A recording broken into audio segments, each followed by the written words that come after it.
Hello, this is Matthias from Tumblr, and today I'll be doing a video to demonstrate my rendering process,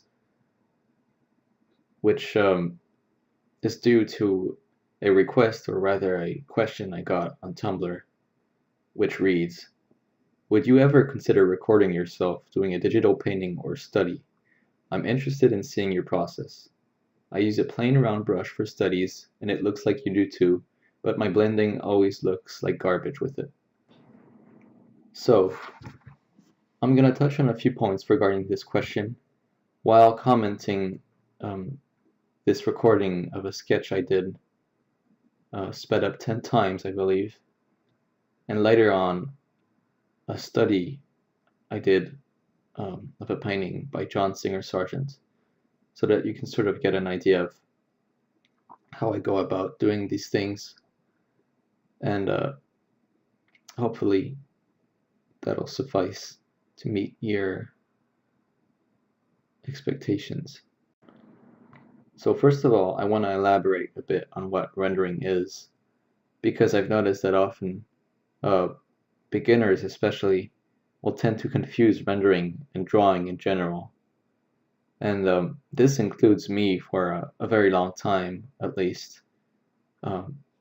I remember when I was just starting with drawing, I would see an image I like on the internet and I would obsess over the tiny details of it and kind of neglected the fact that there were a lot more fundamentals that went into building such an image.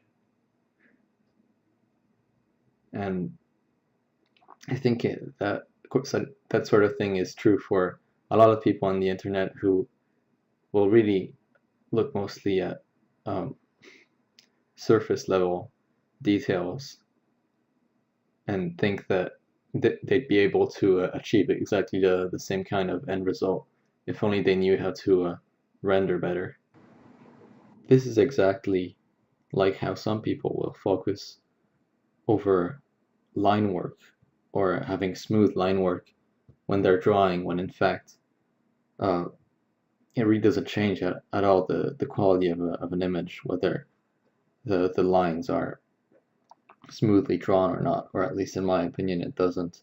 And often you'll find very good drawings that have line work that isn't smooth at all. So I just really want to stress this point that surface level details are not at all fundamental to the quality of an image. And really the secret about quote-unquote knowing how to render well is how much you know about how light affects matter and objects,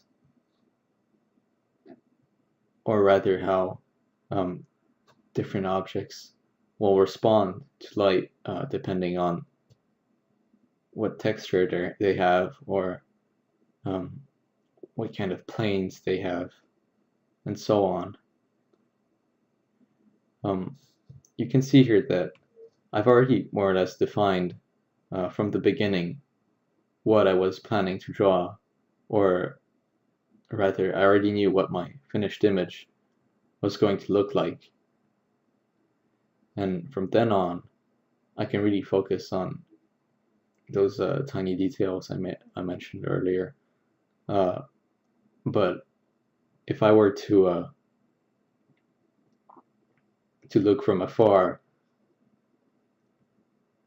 I really probably couldn't tell the difference between this stage in my drawing and the end stage. And I'm really just basically smoothing out like areas where they're a bit rougher than others. Here, the light source, which you always have to have in mind, is more or less coming from the same direction as wherever the observer or the camera might be, so that really it's whatever point in her body or herself is nearest to us is where the highest value is going to be, and from then on everything is going to get darker so as to define volume. So that's pretty much what I have in mind as I'm rendering. Here you see I'm adding an arm, which gives you some insight as to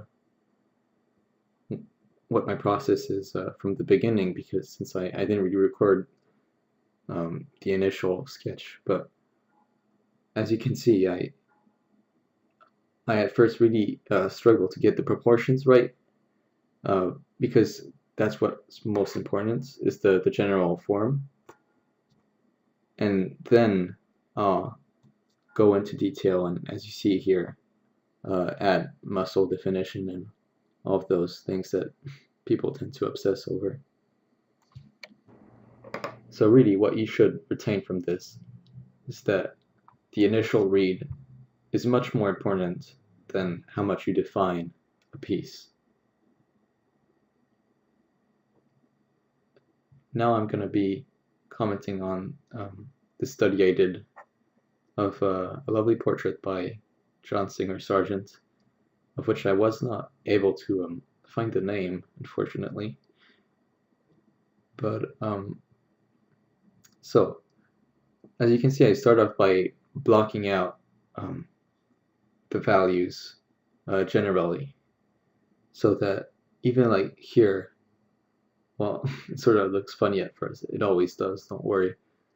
You can already tell like what's going on pretty clearly. So I'm not focusing on getting the likeness at first. I'm really just focusing on getting the major forms down, and I'm trying to think abstractly and abstain from symbol drawing as much as possible.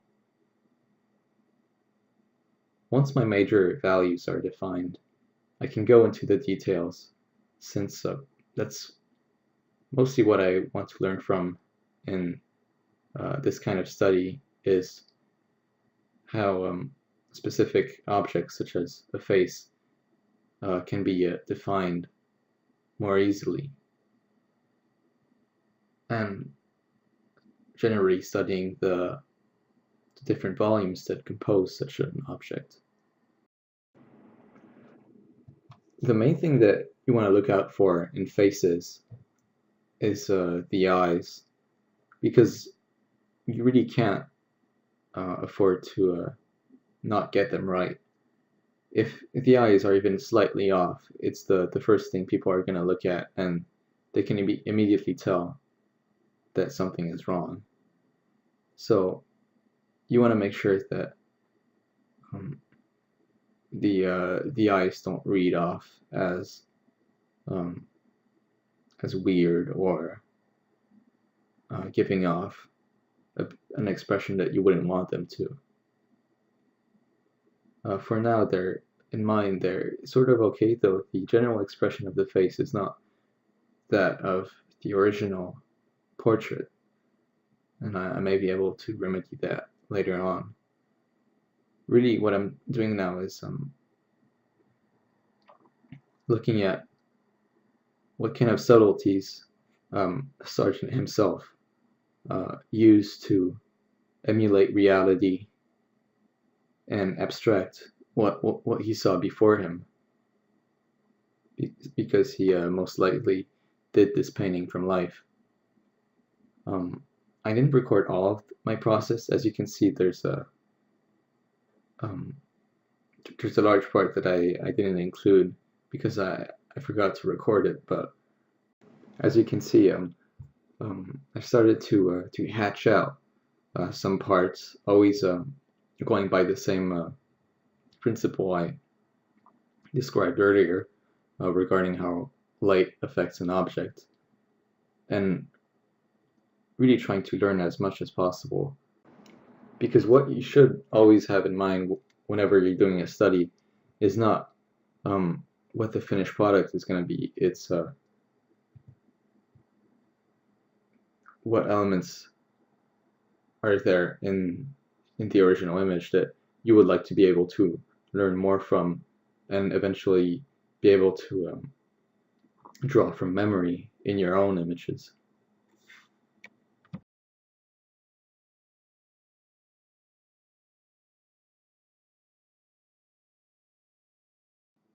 So this concludes this video.